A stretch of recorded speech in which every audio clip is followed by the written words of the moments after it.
समद्विबाजु त्रिकोण में शुं होय एम त्रिकोणना केटला गुणधर्मो तो आपने खबर छे कि जो त्रिकोणनी बे बाजुओ समान होय, जो त्रिकोणनी बे बाजुओ समान होय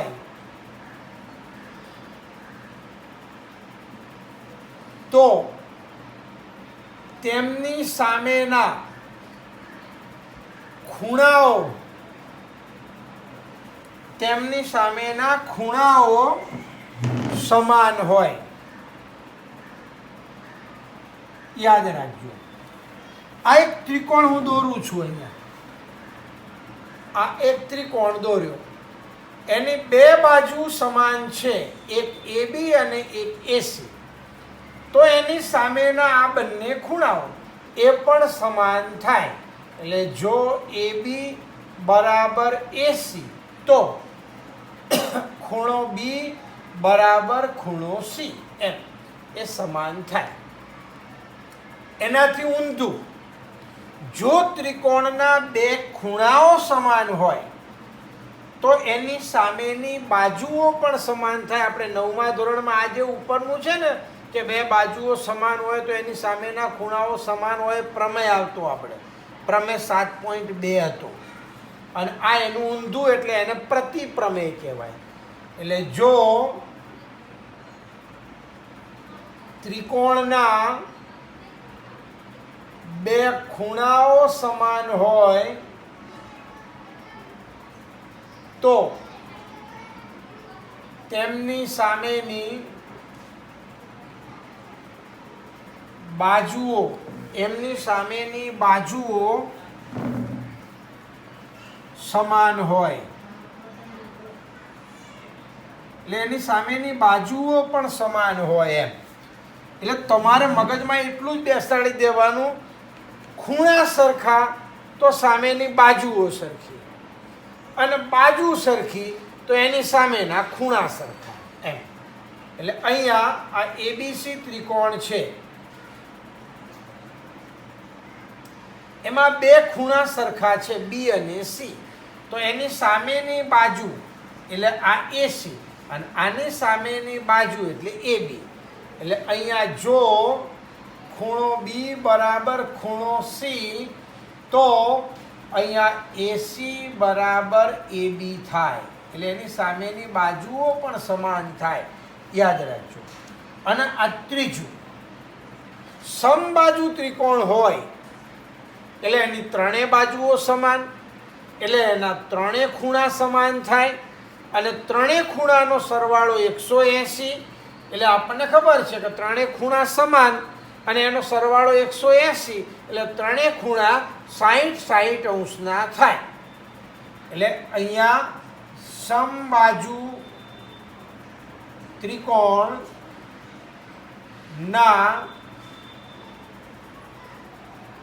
ત્રણેય ખૂણાના માપ 60 અંશ હોય એમ યાદ રાખજો। અહીંયા બાજુ સરખી એટલે એની સામેના ખૂણા પણ સરખા થાય, આ તમારા મગજમાં બેસાડી દેવાનું। આ બાજુઓ સરખી એટલે એની સામેના ખૂણા પણ સરખા। જો AB બરાબર BC બરાબર AC तो खूणो A बराबर खूणो B बराबर खूणो C बराबर 60, कारण के त्रिकोणना त्रणेय खूणानो सरवाळो 180 અને ત્રણે ત્રણ સરખા એટલે આપણે 60 થાય। હવે એક ચોથું ગુણધર્મ છે કે ત્રિકોણની અહીંયા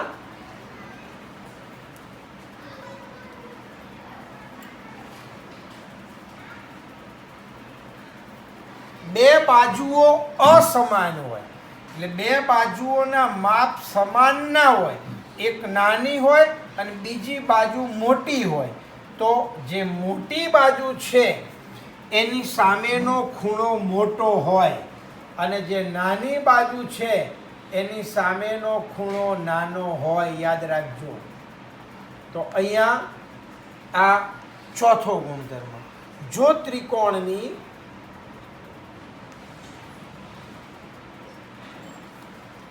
બે બાજુઓ અસમાન હોય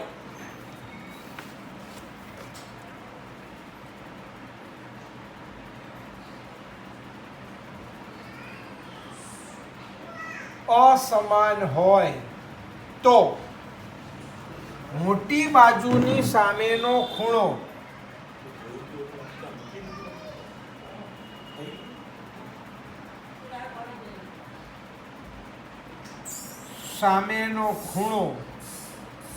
મોટો હોય, યાદ રાખજો આ પ્રમાણે. એટલે મોટી બાજુની સામેનો ખૂણો મોટો થાય અને નાની બાજુની સામેનો ખૂણો નાનો, અને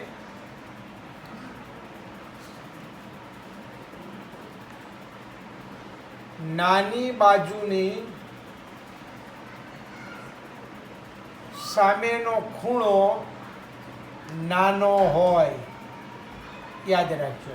આ પ્રમાણે આપણે આ ત્રિકોણ છે ABC, એમાં આ નાની બાજુ છે, આ નાની બાજુ છે અને આ મોટી બાજુ છે, તો એની સામેનો આ ખૂણો મોટો, અને આ નાની બાજુ છે તો એની સામેનો આ ખૂણો નાનો, યાદ રાખજો. તો અહીંયા AB નાની બાજુ છે, તેથી ખૂણો C નાનો. અહીંયા AC મોટી બાજુ છે, તેથી ખૂણો B મોટો.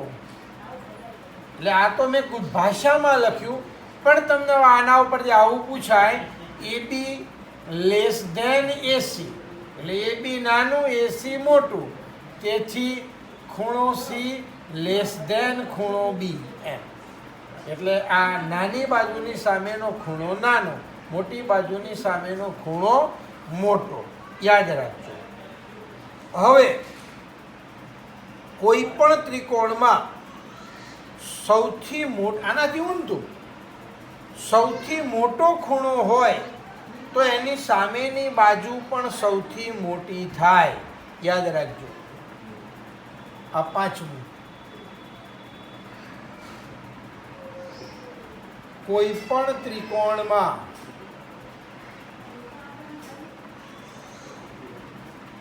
સૌથી મોટા ખૂણાની સામેની બાજુ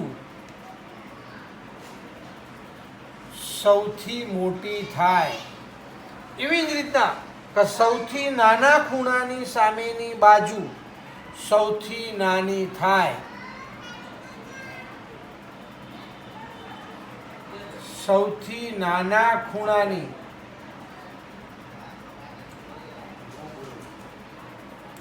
સામેની બાજુ સૌથી નાની થાય, યાદ રાખજો. આ આપણો ત્રિકોણ છે, આ સૌથી મોટો ખૂણો છે અને આ સૌથી નાનો ખૂણો છે, તો આ એની સામેની બાજુ આ મોટી થાય અને આની સામેની બાજુ આ નાની થાય. એટલે અહીંયા ABC એમાં ખૂણો B સૌથી મોટો, તેથી બાજુ AC બાજુ સૌથી મોટી છે.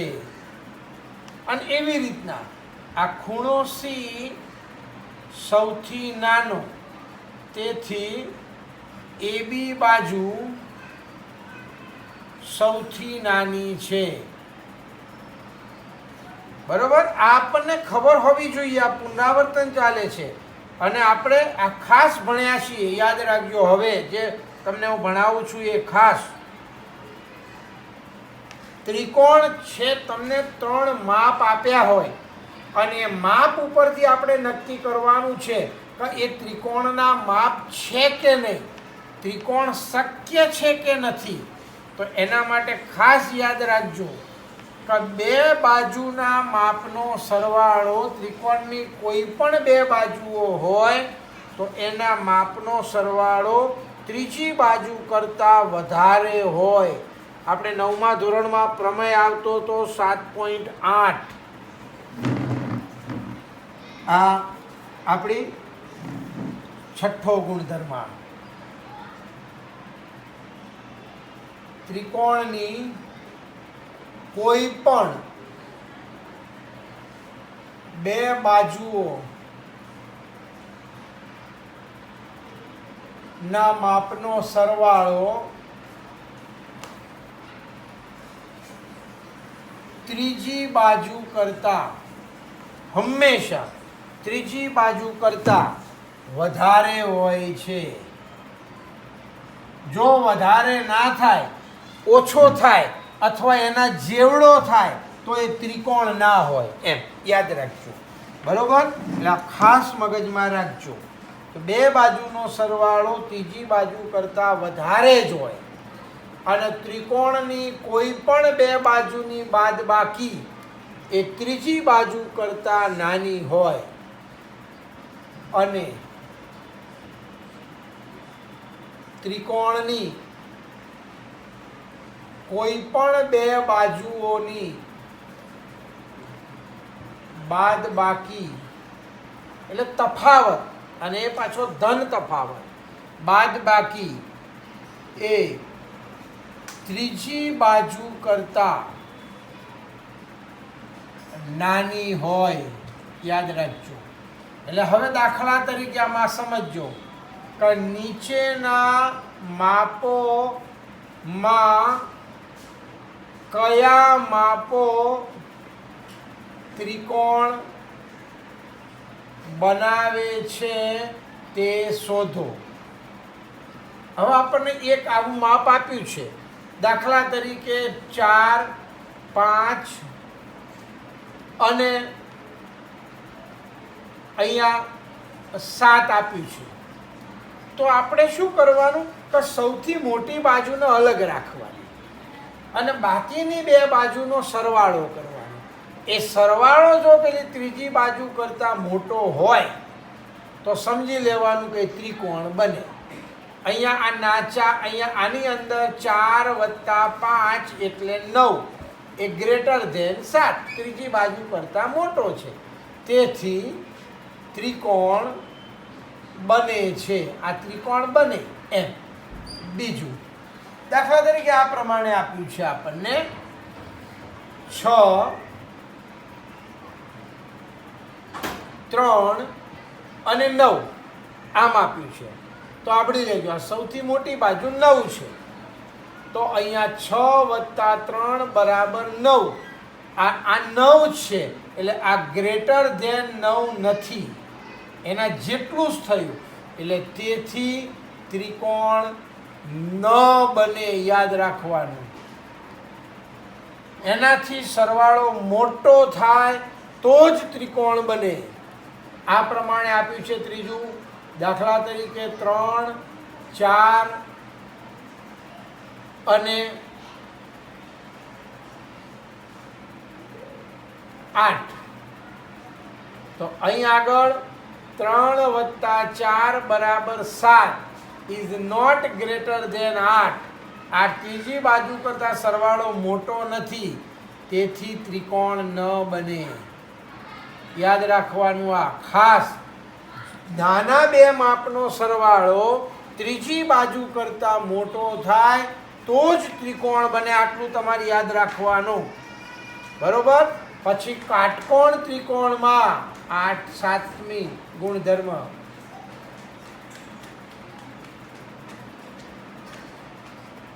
કાટકોણ ત્રિકોણમાં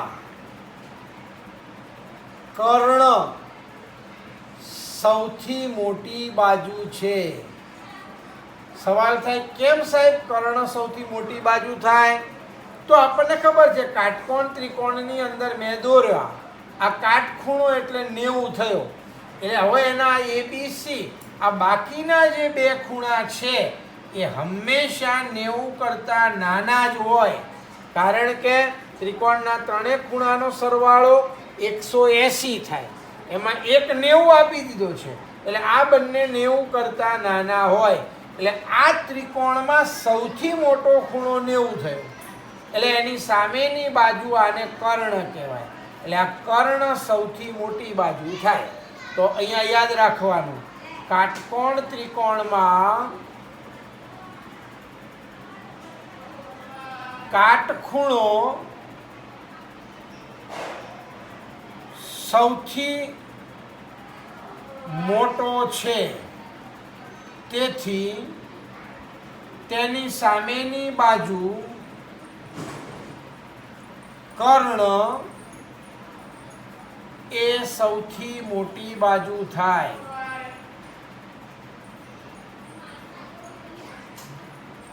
યાદ રાખજો. બરોબર. આ આપણે વાત થઈ ત્રિકોણના ગુણધર્મોની. હવે આપણે કેટલાક ખૂણાઓ વિશે જોવાનું છે. સાંભળી લેજો, હું તમને શોર્ટમાં જ સમજાવી દઉં છું. આમ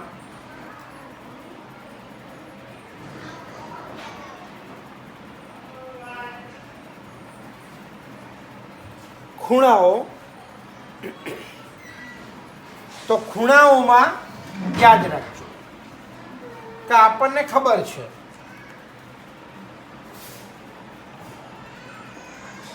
આ ખૂણાઓ વિશે આપણા પ્રાથમિક માહિતી આપણને હોવી જોઈએ. તો એક લઘુ કોણ. તો લઘુ કોણ કોને કહેવાય? તો ખૂણાનું માપ 90 થી નાનું. અહીંયા 90 થી નાનું, એટલે આપણે બીજા શબ્દોમાં કહેવું હોય તો 0 કરતાં મોટું અને 90 કરતાં નાનું, તો આ લઘુ કોણ થાય. બીજું કાટકોણ. કાટકોણ એટલે 90 માપ, એટલે અહીંયા x બરાબર 90, 90 નો ખૂણો હોય તો એને કાટકોણ કહેવાય. ત્રીજું ગુરુકોણ. ગુરુકોણ એટલે 90 થી મોટું. યાદ રાખજો, 90 થી મોટું હોય તો એને ગુરુકોણ કહેવાય. એટલે 90 થી મોટું અને 180 થી નાનું, એટલે એને ગુરુકોણ કહેવાય. ચોથું સરળ કોણ. યાદ રાખજો, સરળ કોણ. આ સરળ કોણ કોને કહેવાય? તો 180 માપનો ખૂણો, એટલે જેનું માપ 180 થાય એને સરળ કોણ કહેવાય. બરોબર. જે ખૂણાનું માપ 180 હોય તો એને સરળ કોણ કહેવાય. અને વિપરીત કોણ. વિપરીત કોણ તો વિપરીત કોણ એટલે 180 થી મોટો ખૂણો, એને વિપરીત કોણ કહેવાય. એટલે 180 કરતાં મોટો અને 360 કરતાં નાનો, એને વિપરીત કોણ કહેવાય. હવે આપણે વિપરીત કોણ ભણ્યા છીએ તો ભાઈ કોઈ પણ ખૂણો આપ્યો હોય તો 60ના માપના ખૂણાનો વિપરીત કોણ કેટલો? તો આપણે એને 360 માંથી બાદ કરવાના. અહીંયા વિપરીત કોણ બરાબર 360 માઇનસ ખૂણો. 360 માંથી ખૂણાને બાદ કરો એટલે એને વિપરીત કોણ કહેવામાં આવે છે.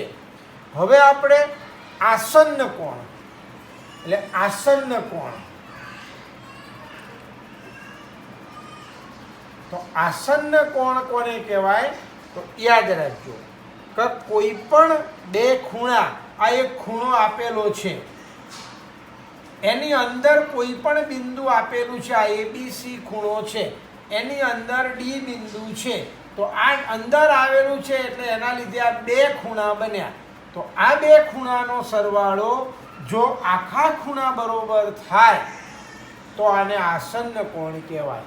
બીજા શબ્દોમાં એક ભુજ, આ એક બાજુ છે, બે ખૂણાની એક ભુજ સામાન્ય હોય અને બાકીની ભુજ સામાન્ય ના હોય તો એને આસન્ન કોણ કહેવામાં આવે છે. બે ખૂણાઓની એક ભુજ સામાન્ય હોય તો એને આસન્ન કોણ કહેવાય. બીજા શબ્દોમાં કહેવું હોય તો આ આખા ખૂણાનું માપ એ બે આસન્ન કોણના સરવાળા બરોબર થાય. આ આસન્ન કોણની વાત થઈ. હવે પૂરક કોણ. પૂરક કોણ. હવે પૂરક કોણ કોને કહેવાય તો આપણને ખબર છે તો બે ખૂણાના માપનો સરવાળો 180 થાય. બે ખૂણાના માપનો સરવાળો 180 થાય તો તેને એકબીજાના પૂરક કોણ કહે છે. એટલે તમારે પૂરક કોણ શોધવું હોય તો તમારે શું કરવાનું 180 માંથી ખૂણો બાદ કરવાનો. 180 માઇનસ ખૂણો એટલે તમને પૂરક કોણ મળે. અને આઠમું કોટી કોણ. આ કોટી કોણ. તો કોટી કોણ કોને કહેવાય તો જો બે ખૂણાના માપનો સરવાળો 90 થાય તો એને એકબીજાના કોટી કોણ કહેવાય. જો બે ખૂણાના માપનો સરવાળો 90 થાય તો તેને એકબીજાના કોટી કોણ કહે છે.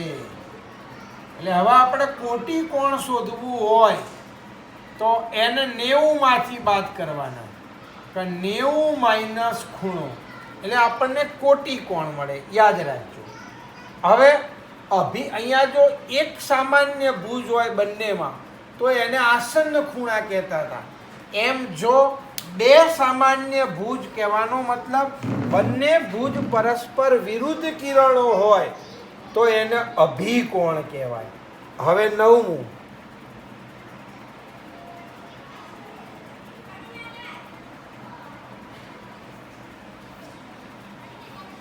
અભિકોણ.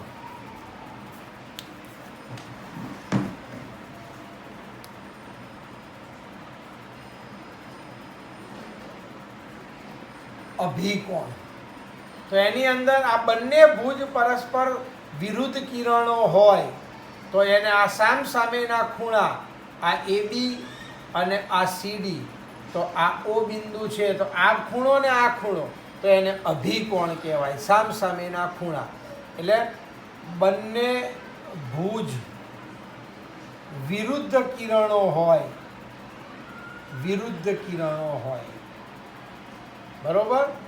એની અંદર અહીંયા ખૂણો AOC આ AOC બરાબર ખૂણો BOD અને આ ખૂણો જોઈએ AOD બરાબર ખૂણો BOC. તો અભિકોણની વાત થઈ. હવે આપણે યાદ રાખજો રૈખિક જોડના ખૂણા.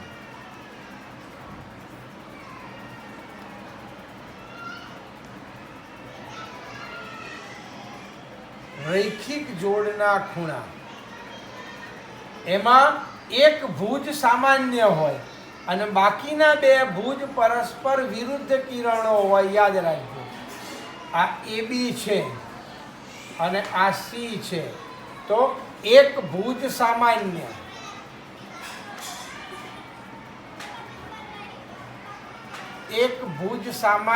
હોય અને બાકીના ભુજ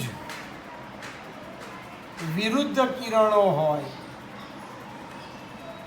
વિરુદ્ધ કિરણો તો એને રૈખિક જોડના ખૂણા કહેવાય. બીજા શબ્દોમાં કહેવું હોય તો એક જ રેખા પર આવેલા બે ખૂણા. એક જ રેખા પર આવેલા બે ખૂણા તો અને આ પૂરક હોય. અહીંયા રૈખિક જોડના ખૂણા પૂરક હોય છે. પૂરક હોય છે એનો મતલબ બંનેનો સરવાળો 180. આ બંનેનો સરવાળો 180 થાય. બરોબર. આ આપણે ત્રિકોણ અને ખૂણાની પ્રાથમિક માહિતી આપી. હવે આપણે સમરૂપ આકૃતિઓ જોવાની છે.